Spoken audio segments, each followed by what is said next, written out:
What's going on, all you fantastic people? I'm Matt. And I'm Vanessa. And today we're going to be taking a look at AI Rising, which stars Sebastian Cavazza and Stoya. Set in the not-too-distant future, the Ederlezi Corporation undertakes a space mission to Alpha Centauri. Chosen to head up the mission, astronaut Militin is skeptical about the corporation's decision to send a female android with him. Programmed to monitor his health and well-being, as well as bend to his desires, Namani seems to be the perfect companion. However, what happens when Militin begins to change her programming?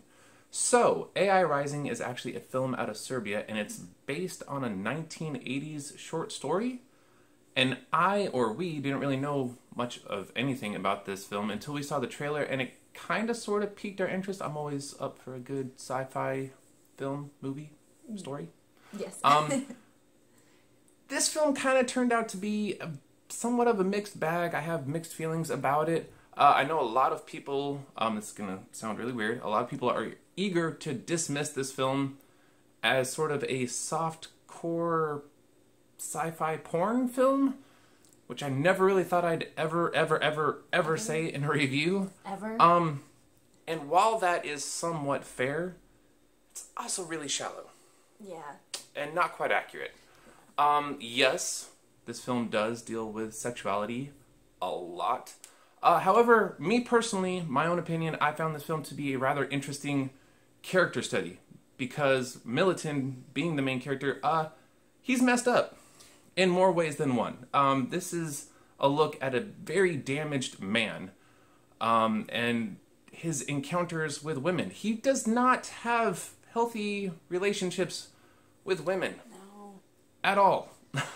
Which makes this film all the more interesting, because in my opinion this is something that we don't get to see a whole lot of, where the man is the damaged character. So this was already interesting and intriguing to me. Right, and then this is, you have this human-android relationship, if you will. He's the only human on this ship. Yes. She's the only other being, if yes, you will, not on person, this being. On this ship.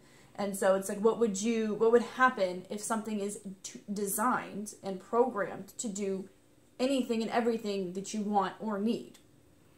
Yeah, and this is a man who doesn't know how to love, he doesn't know how to be loved, and he feels like he needs to be in control at all times. And when he doesn't have that sense of control, he kind of, sort of snaps. But this film also deals with other things. It deals with, what it means to be human, which, I mean, we've seen before, but there's also manipulation and sacrifice and trying to do what's right for somebody else versus trying to do what's right for the greater good. There's actually a lot at work in this movie. Absolutely. This is kind of like a human nature meets human desire.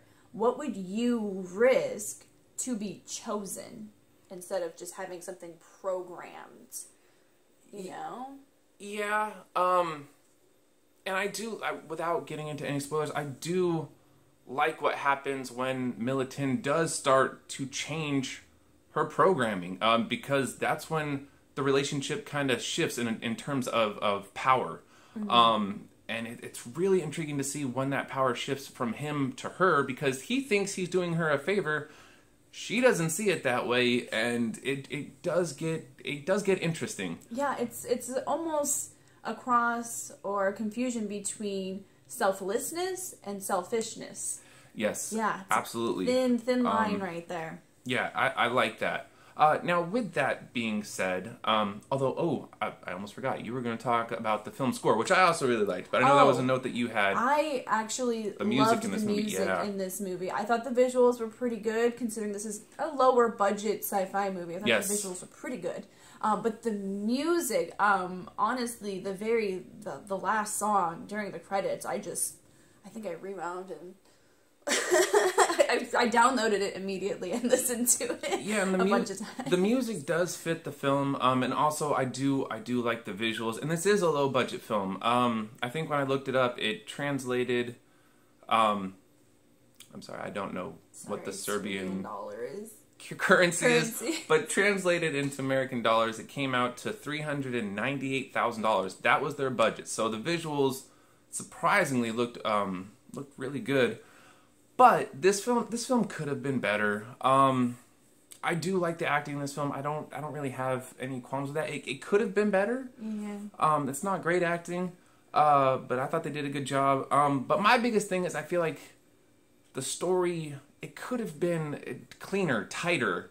I do like the visuals. There are a lot of great, like, lingering shots, like, of the ship or of Namani. But I wish more focus had been put into the actual screenplay and the storytelling, because there's a lot to work with here. I just don't feel like it was fully fleshed out or comes across as well as it could. Right, and I agree with you. As you touched on, he's not really good in relationships. He's kind of messed up. I kind of wanted a little bit of more of maybe a backstory on that, not just giving me that information. Because that comes like within like the first 5 minutes. You get a bit of his backstory and his bad history with women. But yeah, then you have the rest of the film to work with. But overall, I think people are either going to be bored by this film. I think, once again, a lot of people are just going to dismiss it without understanding that there are some really good ideas and themes at work here. And this is not a film to just, like, throw away. No. It's not entirely original, but I do like where they were going with it. Right, I agree with you. It's a little predictable. I mean, we've seen AI movies like this before. Not entirely like this. But for me, my biggest problem was the fact that this is, it's supposed to reflect human emotion, and it somewhat lacks that human emotion. Yeah. And I would agree with that. And we have kind of seen this before. This is and done better. This is not going to be like Ex Machina or Blade Runner, but still, for a low budget foreign film that's just kind of flying under the radar. I liked what they did with it. It's not great, but I don't think you can just easily dismiss it or disregard it. And I don't think it's exactly what everybody thinks it is either. Mm-hmm. So I'm going to give AI Rising a B-. Okay. I'm going to piggyback on your B- because I really wasn't sure what I wanted to give. But as soon as you said that, locked it in for me. Yeah, so, of course, thank you so much for watching. You guys are the best. And if you've seen AI Rising, let us know what you thought about it down below. If you want to check out more of our awesome movie reviews, hit the subscribe button. And as always, take care of yourselves, take care of each other, and we will see you awesome people next time.